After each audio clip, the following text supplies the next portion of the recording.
Hello everyone, my name is Jamie Hall. I operate under the handle Definitive Imaging, and Laowa have kindly asked me to contribute into their masterclass series. I'm going to be covering the area of macro videography. Now macro can be a pretty tough and technical area of photography anyway, but when we start chucking in video we're adding even more complexities and considerations, so hopefully I can cover a couple of tips to help you on that journey. We're going to look at four main areas for the video. We're going to look at camera settings, look at stabilisation, look at considerations and conditions, and framing.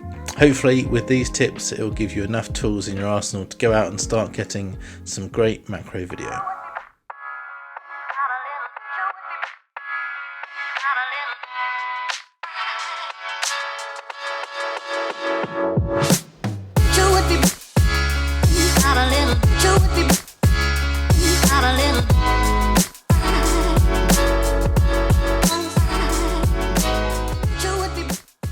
Okay, so first things first, camera settings.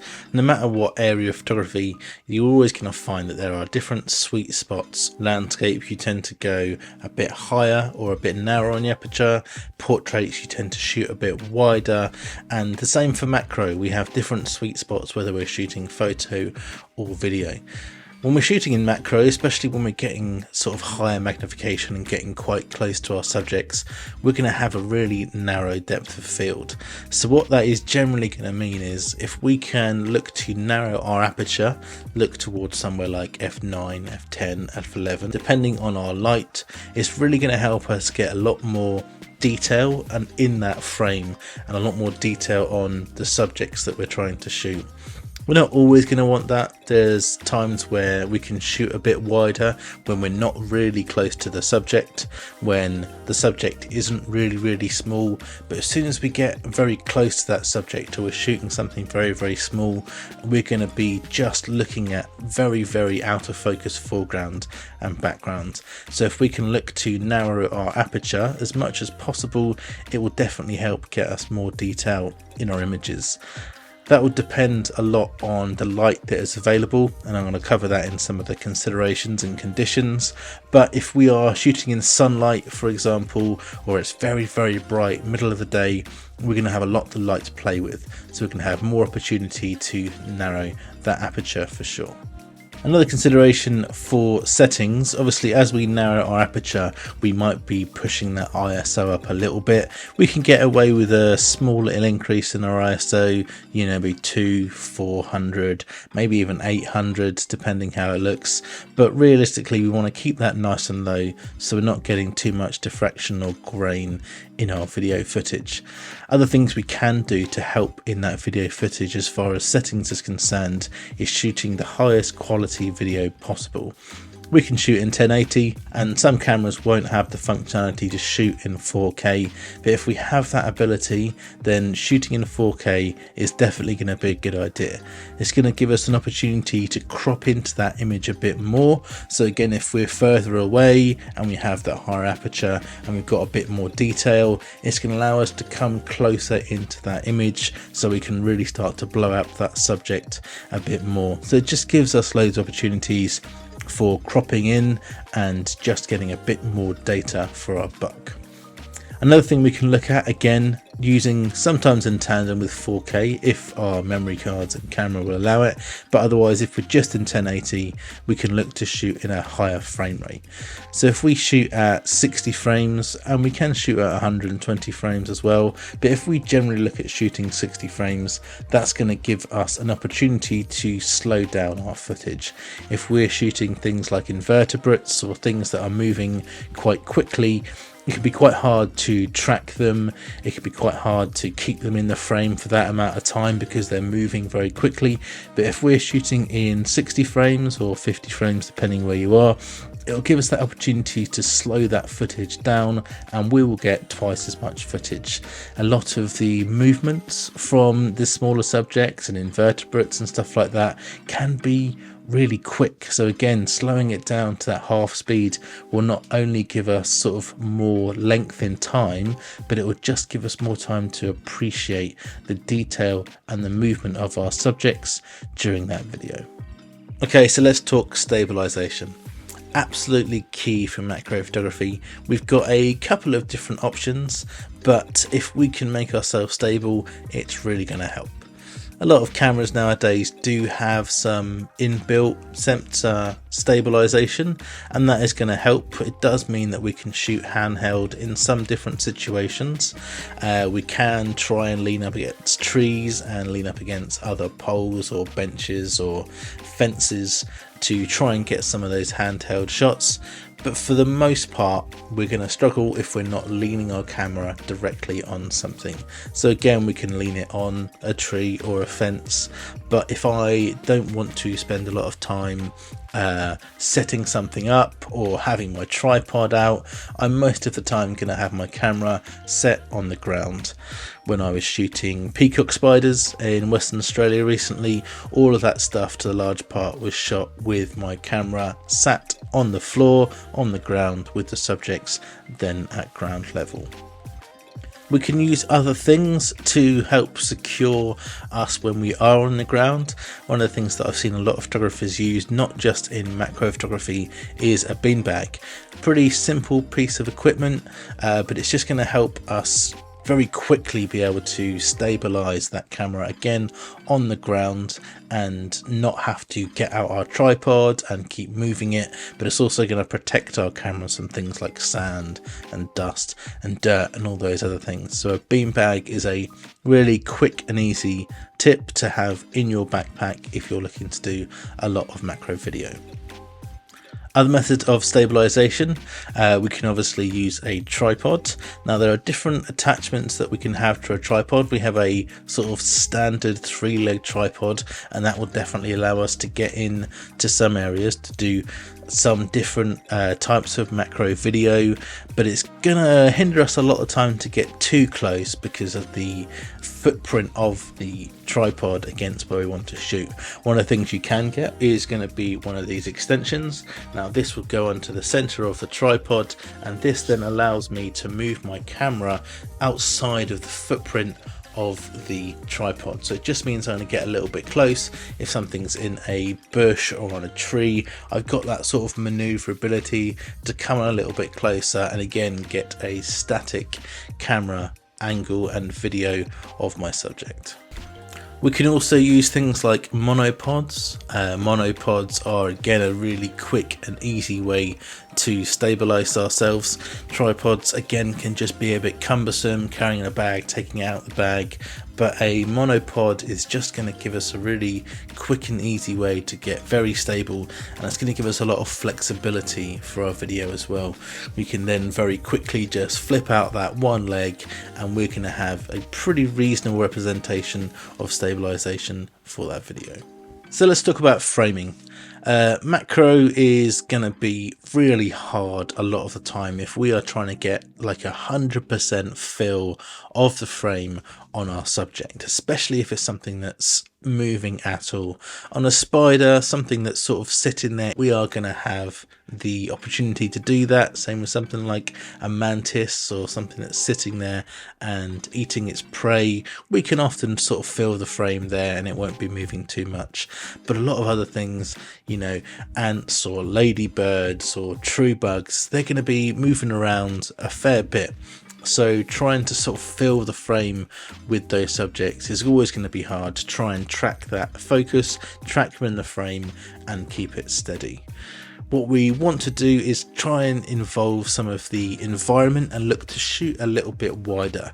It's going to give the viewer a sense of where we are and what the environment of the subject is in, and just sort of build that world. We can also do some zoom ins for sure, especially like if I said we're shooting in 4K, we can have a nice wide shot with that 4K, and then we can crop in really nice and close, or we can get closer and then super crop in with our 4K footage to get that nice close up.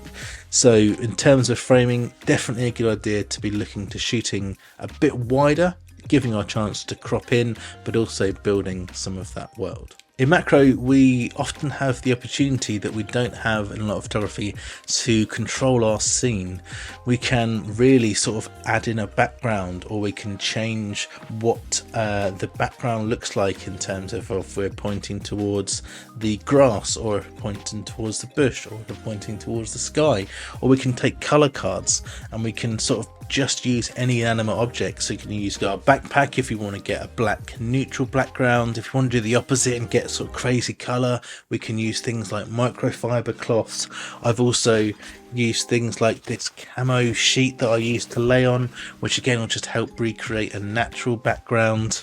So with macro, we often have that opportunity to change our scene. We can pick up flowers, we can put flowers behind the subject, we can move the subject where we've got a nice bokeh flower background. So we're really going to have that control over the scene. So I would always be looking, what's going to be the point of interest, what's going to complement that video and that scene for your particular subject. We can do other things to sort of stage our scene as well. Another very popular piece of kit amongst macro photographers is what's called a plamp. This has removable arms which are nice and magnetic, has a couple of crocodile clips at the end, and that will just mean that I can clip on a leaf or I can clip on a twig, and again have, whether it's a tripod or on the ground, I can have my camera pointed directly at this. I also have multiple arms, so again I can control my scene.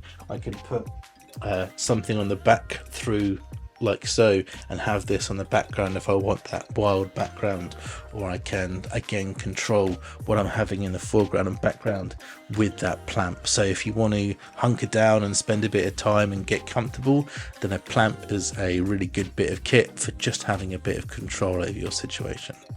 Last thing, for just adding a little bit again of production value, we can get a bit creative. So when we are shooting with our macro, if your camera is modern enough, you can use things like focus peaking.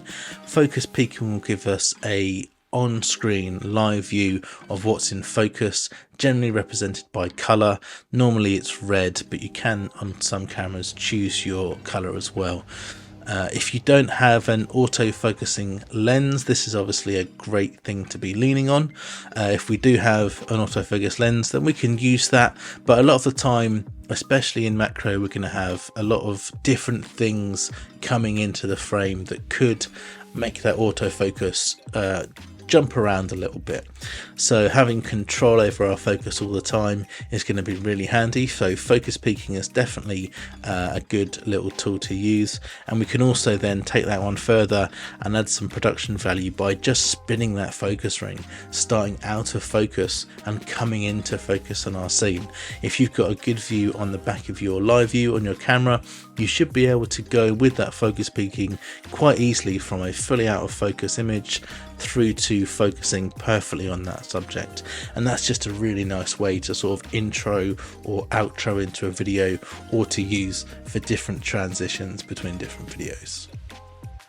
One of our last considerations is going to be the conditions that we're shooting in.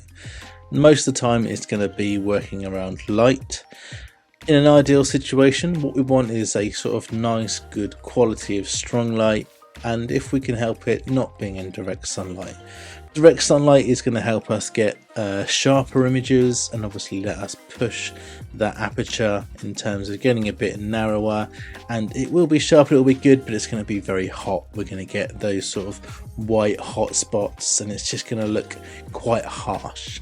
In a perfect world, we want some kind of diffusion, so if we can either get a big strong light that is working off some kind of softbox, then we're going to get the best results, but that's not really going to be viable all the time in the field.